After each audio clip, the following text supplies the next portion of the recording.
Donc, je suis Adelaide Nascimento, je suis chercheure en ergonomie à INRAE depuis septembre 2023 et je vais travailler sur les systèmes alimentaires en transition. La transition agroécologique est cruciale pour l'environnement, mais elle doit également garantir des conditions d'un travail décent en conformité avec les objectifs du développement durable. Un des principes de base de l'ergonomie, c'est qu'on fait une différence fondamentale entre la tâche, c'est-à-dire ce qu'on nous demande de faire, et l'activité ou le travail réel, ce qu'on fait réellement. Et donc, on va s'intéresser à cet écart irréductible entre la tâche et l'activité pour essayer de comprendre comment les gens font pour faire ce qu'ils ont à faire, c'est-à-dire pour réaliser un travail qui soit à la fois de qualité,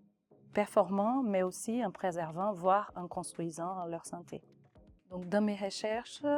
concernant la transition des systèmes alimentaires vers la durabilité, je vais m'intéresser à des situations où les acteurs mettent en place des stratégies de diversification, par exemple, que ce soit la diversification des cultures dans la production, ou un autre exemple, ça pourrait être la végétalisation des assiettes dans la restauration collective, par exemple. Et donc, on va s'intéresser à comment ces transformations impactent le travail et la santé des travailleurs.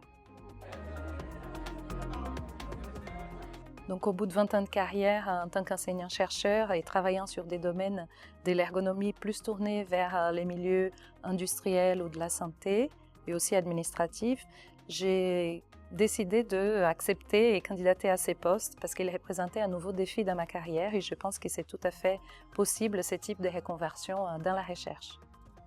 Concernant les avantages de ces postes, donc il faut savoir que nous arrivons avec un budget pour réaliser nos recherches, donc un budget assez conséquent de 300 000 € pour ma part, une part venue de l'ANR et une part venue du département et de l'UMR. Et donc avec ces budgets, on peut embaucher des personnes pour construire cette nouvelle problématique des recherches avec nous, ce qui est assez confortable en termes de recherche parce que cela veut dire aussi que nous n'avons pas besoin pendant la durée du contrat de chercher de nouveaux financements.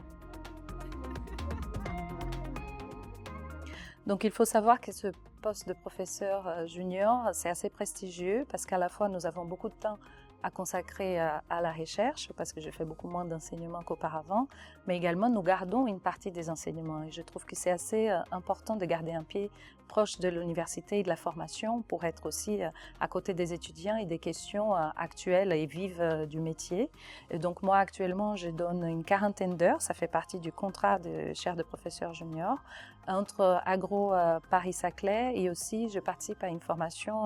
à l'université de São Paulo au Brésil à distance. Donc au bout de 3 ans de contrat et de convention avec INRAE, un chercheur en CPJ, chaire de professeur junior, peut être titularisé dans les corps des directeurs de recherche, ce qui est un avantage non négligeable parce que ça représente une voie rapide d'accès à un tel poste.